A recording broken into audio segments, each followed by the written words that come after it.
I'm about to tell you everything you need to do differently to bring private pay clients into your therapy practice. And don't worry, you don't have to use social media. For most people, it's a lot more work and a lot less effective than what we're going to talk about today.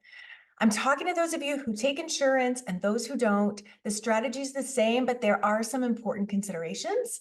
I want to be really clear that I don't have a dog in the insurance versus private pay fight. I just want to help you build the practice that is best for you. You have to do the work to decide what that looks like. And yes, I have a video for that too. Okay, let's get into it. If you take insurance and you're wanting to increase the number of private pay clients relative to insurance clients, you need to consider how popular the insurance you take is. If 90% of your state or your city has insurance A, you take insurance A, then most of your calls will be from people who have that insurance. Your contract with Insurance A states that you have to allow people to use their insurance. You can't tell someone your insurance slots are full and they have to pay out of pocket if you're in network with their insurance. So if you take the most popular insurance or all the insurance in your area, then you're going to be hard pressed to find clients that are private pay who are just opting not to use their insurance. If you want or need to make more per session, you're going to have to get off of some or all of those insurance panels. Whether you take insurance or not, let's take a moment to get in a potential private pay client's head. These are people that are fine paying out of pocket, even though they likely have insurance. They've decided they'll pay their monthly insurance premium, and instead of paying a fraction of the cost for a therapy session with a copay, they'll plop down a couple hundred per session. Why would someone do that? Most therapists don't take the time to think through this. They stay really focused on themselves, their training, all the things they've done to deserve to fill their practice.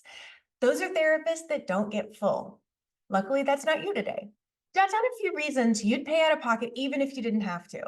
Top of my list is expertise in what I'm struggling with, being referred by someone I trust who knows what I'm going through, a website or initial phone conversation that made it obvious they knew exactly how to help me. There's a theme here we need to highlight.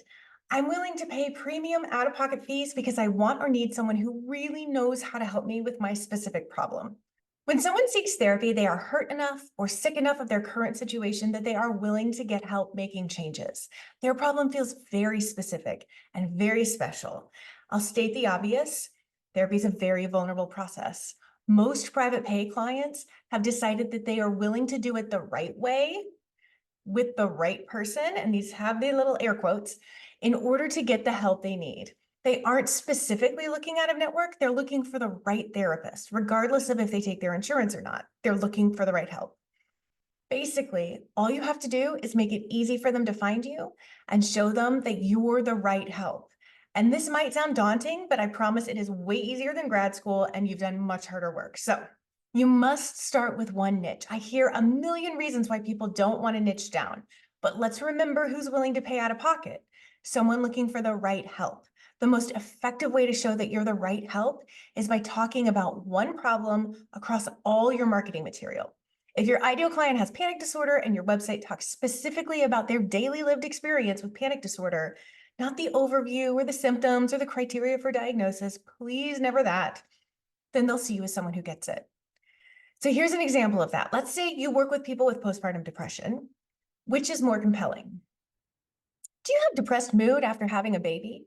Do you lack pleasure or interest in things that brought you joy before? Are you feeling inappropriate guilt? Are you sleeping too much or too little? Are you having thoughts of death or suicide?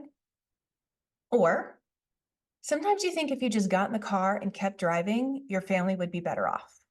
You don't feel the connection with your baby you expected to, and you feel constantly guilty.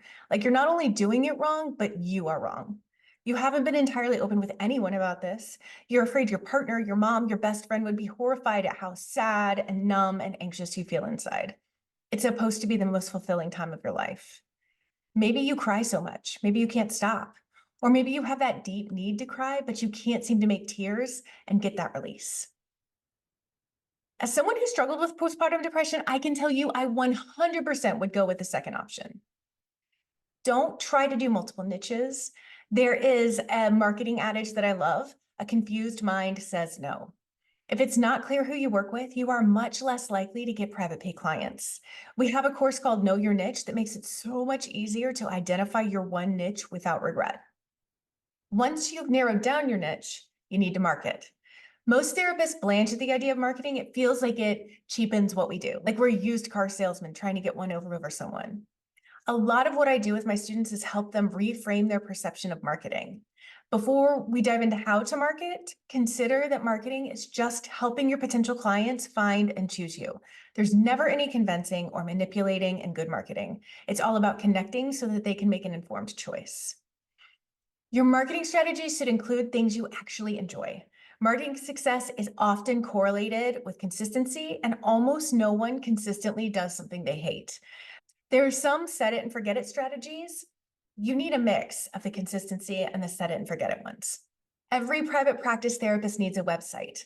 No, a Psychology Today profile doesn't count. No, the website that's offered by your EHR is not a great option. The good news is we don't need a fancy or a custom-built website. Squarespace is great. It's affordable. It's a good DIY option. You need to talk directly to your niche, not a list of niches. All your marketing should center around your niche and ideally around one made-up ideal client. Remember from our niche conversation that a wider net decreases potential client interest. You also need to network. This is where I start to lose a lot of the introverts, but hold on with me just for a minute. Networking like marketing isn't what you think. It's not like glad handing and giving people your cards and being cheesy and fake. It doesn't have to be a chamber of commerce mixer with tons of people. Networking is incredibly effective one-on-one with someone your ideal client might find before they find you. It's just talking over coffee or Zoom. It's connecting, building rapport, and learning about someone else. It's literally the softer skills you use in therapy, but don't therapize your networking buddy. I've gotten more therapy clients from relationships I built networking than any other source over the years. I get referrals from people I haven't talked to in a decade because I was fixed in their mind as the expert in my niche that they trusted. Networking is a gift that keeps on giving. So we have a website, we have networking, and then we need a few more spokes to this wheel. I want you to limit your marketing strategy to 5 total, including the 2 we've already covered. There's a lot to choose from. A popular option is an online listing like Psychology Today or Inclusive Therapists or Therapy Den. If you've ever looked for a therapist on listing services, you know there's a wrong way to do it. It usually isn't niched, and it talks about being non-judgmental and a team member on this healing journey, their strong belief in the resilience of their clients, how it's their passion to help people heal, and maybe a list of their certifications.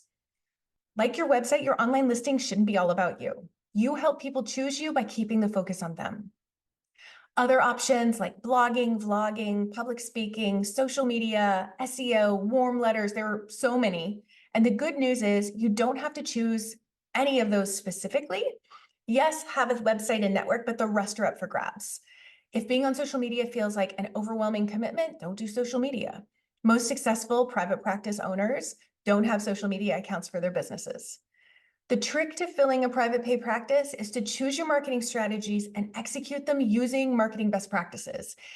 It sounds simple enough, and once you know what you're doing with each, it is simple. If you've never heard of marketing best practices or you don't know where to start, don't worry, almost none of us did. They certainly didn't teach this to us in grad school. Subscribe so you can keep learning, and if you want clients now, click the link to learn about the different ways I help therapists fill their practices. I'd love to help you too.